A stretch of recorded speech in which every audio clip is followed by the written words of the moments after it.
The tapping started again, just as I knew it would. It was a sound that had burrowed itself into the marrow of my bones, a quiet, insidious rhythm that had become the soundtrack to my life. 3 soft knocks. A pause long enough to let hope bloom in your chest. And then 3 more tree sivas. Tap, tap, tap, tap, tap, tap. Tree sivas. Biu, tree, complan tam. Haum, tree, tree. Daub, one beside just. It was the sound of my sanity slowly cracking, a hairline fracture spiderwebbing across the surface of my reality. Tonight, it was different. Tonight, I was alone. Chloe was visiting her sister 2 states away, and the silence in the house was a living, breathing thing, a vast, empty lung that only seemed to exhale when that damnable tapping began on the sliding glass door of our living room. My heart, which had been a dull, anxious drum all evening, kicked into a frantic, panicked rhythm.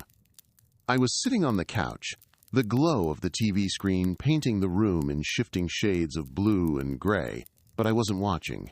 I was listening, waiting, and now it was here. Before all this, I loved that house. We both did. I'm a freelance graphic designer, so I spend a lot of time at home, and for me, the space I inhabit is everything. Chloe, a pediatric nurse, works long, stressful shifts, and our home was supposed to be our sanctuary. We'd saved for years to afford the down payment on this place. It wasn't huge, but it was ours. A modest, 2-story home at the end of a quiet cul-de-sac, backing onto a thick patch of woods. That was the main selling point for me. The entire back wall of our living room was a massive sliding glass door that opened onto a small wooden deck, and beyond that, nothing but trees. In the daytime, it flooded the house with this beautiful, dappled green light. I'd set up my workstation to face it, watching deer and foxes occasionally wander through the backyard. It felt peaceful, idyllic even, but at night, that beautiful wall of glass transformed. It became a gaping, black mirror, reflecting a distorted version of our cozy living room. And beyond that reflection, in the impenetrable darkness of the woods, you felt like you were on a stage, perfectly illuminated for an unseen audience. The first time it happened was about 2 months after we moved in. It was a Tuesday. I remember because we were eating leftover tacos and watching some mindless competition show. It was late, maybe around 11 p.m. A faint, rhythmic sound started from the back of the house. Tap, tap, tap. Chloe paused with her fork halfway to her mouth. "What's that?" she whispered, her eyes wide. I shrugged, trying to project a calm I didn't feel. "Probably just a branch hitting the glass. It's getting windy." She seemed to accept that, and we went back to our show. But I couldn't focus. I kept listening. A few minutes later it came again, a little more insistent this time. Tap, tap, tap. It was too rhythmic for a branch. A branch sways and scrapes. This was deliberate. "Okay, that's weird," I said, getting up. I walked over to the glass door, my reflection a pale ghost moving against the blackness. I peered out, cupping my hands around my eyes to block the interior light. I saw nothing, just the familiar silhouettes of the trees against a moonless sky and the faint outline of our patio furniture. I flicked on the outdoor floodlight. The backyard sprang into harsh, sterile view. The deck was empty. The lawn was undisturbed. Nothing. I turned back to Chloe. "See? Nothing there. Wind must be making something knock against the house." But as I said it, a cold knot of dread was tightening in my stomach. It didn't sound like it was against the house. It sounded like it was on the glass. Right there. It stopped for the rest of the night, and we almost forgot about it. Almost. The next week, it happened again. This time, Chloe was already asleep upstairs. I was working late on a project, the only light in the house coming from my monitor. The silence was absolute, the kind of deep night stillness that makes every tiny creak of the house sound like a gunshot. And then, Tara, Tara, Tara, Tara, Tara, Tara. My blood ran cold. It was clearer this time, sharper. It sounded exactly like a fingernail or a knuckle rapping on the pane. My first instinct was to freeze, to pretend I hadn't heard it. If I don't move, they'll go away. Who's they? I had no idea. My mind raced through possibilities. A prank by local kids? A confused neighbor? A burglar testing the house to see if anyone was home? I crept over to the door, staying low and out of sight. I listened, my ear pressed against the cool wall next to the frame. Silence. My heart was a jackhammer against my ribs. I waited for what felt like an eternity. Nothing. I slowly rose and risked a quick peek outside. The floodlight was off. The darkness was total. I didn't turn it on this time. I felt, with a primal certainty I couldn't explain, that I didn't want whatever was out there to know that I had seen it. I spent the rest of the night wide awake, jumping at every noise, staring at that black wall of glass until the sun finally began to bleed over the horizon. When I told Chloe about it the next morning, she was concerned, but skeptical. "Are you sure you weren't just overtired, honey? You were working so late. The house is still new to us. It makes all sorts of weird sounds." I insisted it was real, that it was the same sound as before. She suggested we check the area in the daylight. We walked the perimeter of the house, looking for footprints near the deck, scuff marks, anything. There was nothing. The ground was soft from a recent rain, but it was completely clear of any tracks except our own. "See," she said, giving my arm a reassuring squeeze. "Probably an animal. A big woodpecker or something." I wanted to believe her. God, I wanted to believe it was a woodpecker with a bizarrely consistent sense of rhythm. But I knew it wasn't. The feeling of being watched. The deliberate nature of the sound. It was human. Or at least, it was trying to sound human. The incident started to form a pattern. The tapping would only ever happen when I was alone in the living room at night. Chloe works a rotating schedule, so she was often on night shifts. Those were the worst nights. The house felt enormous and empty, and I'd find myself confined to the upstairs, as far from that glass door as possible. But I could still hear it. Faintly, through the floor, that same maddening rhythm. Tap, tap, tap, tap, tap. I stopped telling Chloe every time it happened. I could see the worry in her eyes shifting from concern for our safety to concern for my mental state. She'd look at me with this pitying expression that made my skin crawl. "Maybe you should try to get more sleep," she'd say gently. But later that evening I saw her, from the corner of my eye, quietly check the deadbolt on the sliding door. She thought I didn't notice. To her, it was easier to believe I was stressed than to believe the alternative. I felt like I was being gaslighted by my own house. I was living in a constant state of low-grade terror.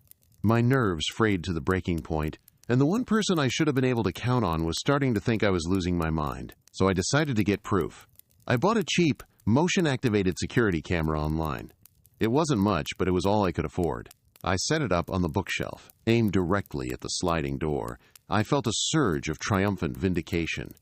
"Tonight," I thought, "tonight, I'll catch you, you son of a bitch."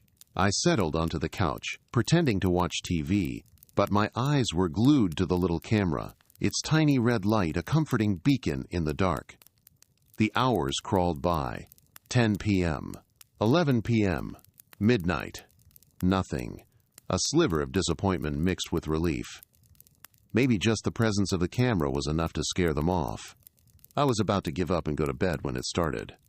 Tap, tap, tap. It was louder this time, more arrogant. I didn't move. I just stared at the camera, my heart pounding. "Let's see you now," I thought. I let it go on for a full minute before I jumped up and flicked on the floodlight. As always, the yard was empty. But I didn't care. I had it on video. With trembling hands, I took the camera down and connected it to my laptop. I scrolled through the footage. There was the clip, time-stamped just a minute ago. I clicked play. I watched myself on the couch. I saw the room, perfectly clear. I heard the audio from the TV. And then I heard it. The tapping, clear as a bell. Typed, top, top, top. But on the screen, the backyard visible through the glass was completely, utterly empty. There was nothing there. No figure, no shadow, no movement at all. Just the sound, seemingly coming from nowhere. I played it back a dozen times. The result was the same. The sound was there, but the source was not. The camera, my one hope for proof, had only managed to make me look even more insane. It proved that the sound was real, but it also proved that nothing was making it. That's when the real fear set in. This wasn't a prankster or a burglar. A person would have shown up on camera. A person would have left footprints. This was something else. Something that didn't play by the rules. The psychological toll was immense. Sleep became a luxury I couldn't afford. I'd lie in bed for hours, listening, waiting. Every creak of the floorboards, every rustle of leaves outside was a potential threat. I lost weight. Dark circles formed under my eyes. My work, which had always been my passion, became a chore.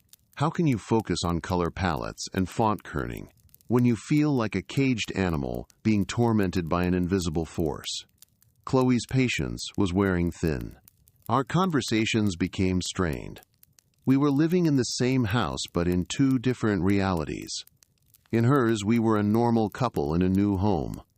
In mine, I was a prisoner in a haunted house, slowly going mad. Right there, in that moment, after watching that empty video with the disembodied sound, I felt completely alone. What would you have done in this situation?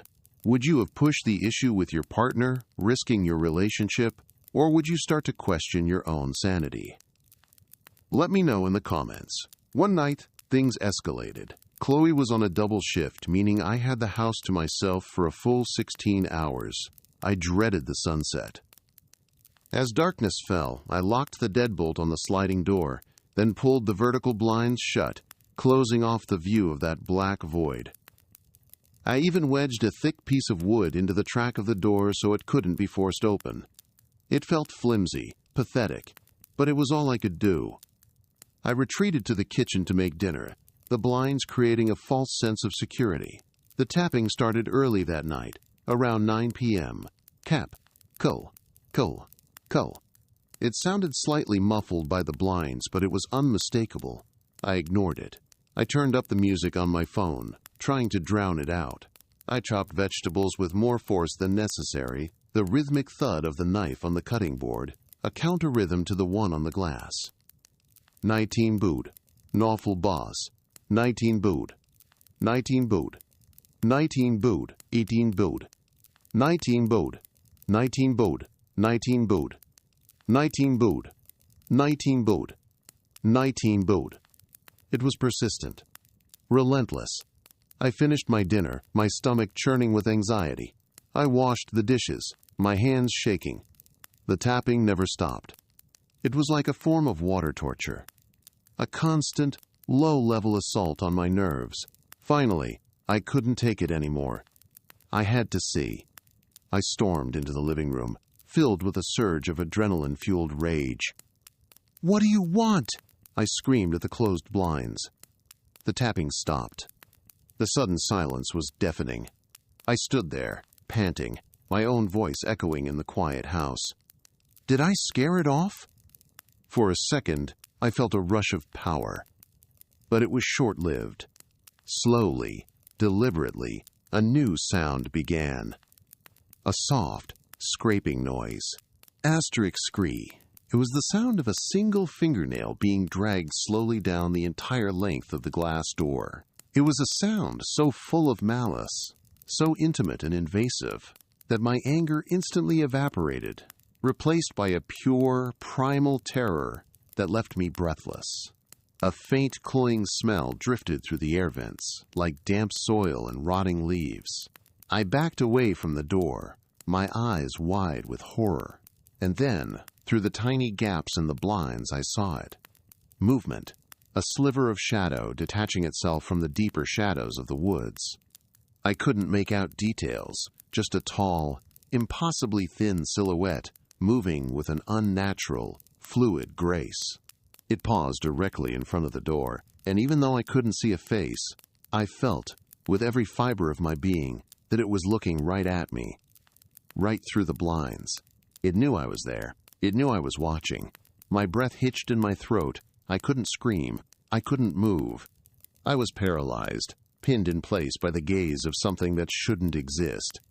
It stood there for what felt like a lifetime, a black cutout against the night, and then, as silently as it appeared, it melted back into the darkness of the trees. The scraping stopped. The tapping did not return, but the image of that figure was burned onto the inside of my eyelids. The next few weeks were quiet. There was no tapping, no scraping, no shadows.